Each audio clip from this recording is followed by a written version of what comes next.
Why do you feel like you're different than other farriers? I mean, I feel like, I mean, there are, of course, like great farriers, but there's some that really don't take that into consideration. Is that just, Yeah, I think each farrier, each medical doctor, uh, firemen, I'm assuming some take on first aid and first response, and some take on putting on. My particular discipline is about the upper body. I shoe the upper body through the feet, you know, and a lot of farriers just simply shoe the feet, and they don't. Sometimes maybe they don't know that they have a problem until they actually have a problem, and then they get a veterinarian involved, which you should do, and you start to work at you trying to figure out the problem. You know, what I do is walk up to a horse and look at his structure and say this shoulder's low and this hip is low. Let's put an orthotic under them, and then when they level up, the bulk of your problems are completely gone. You know.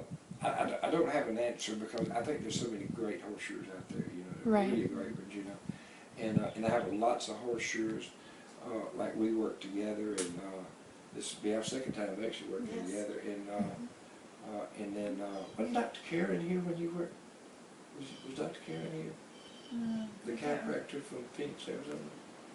I don't think I actually met her, but she might have been here, Okay. yeah. Anyhow, I have lots of horseshoers all over the United States, and they come in for like 1 week at a time, and we just work together, and I share my knowledge, but I have learned a lot from her barefoot approach. right, You know, we share info. It's not about, I just know the upper body a little better than most people know the upper body because that's my interest, that's my study. But she's taught me more about barefoot.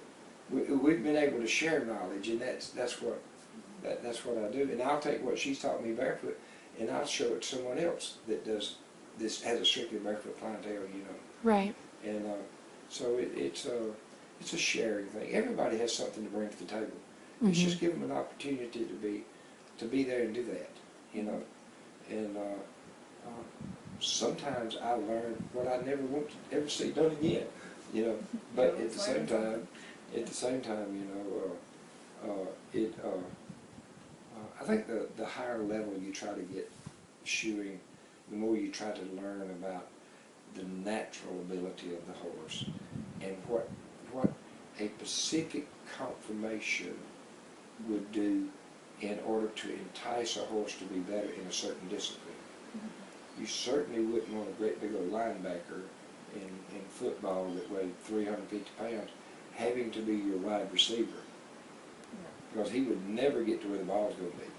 right, But by the same token, you wouldn't have to put that wide receiver in at guard when there's some 400-pound linebacker fixing to crush you. You know, so you have a particular posture and conformation for a specific job, you know. right, And I like to look at that horse and look at what his conformation weaknesses are, fix him, and help him be better in his specific discipline, you know. right. And, yeah.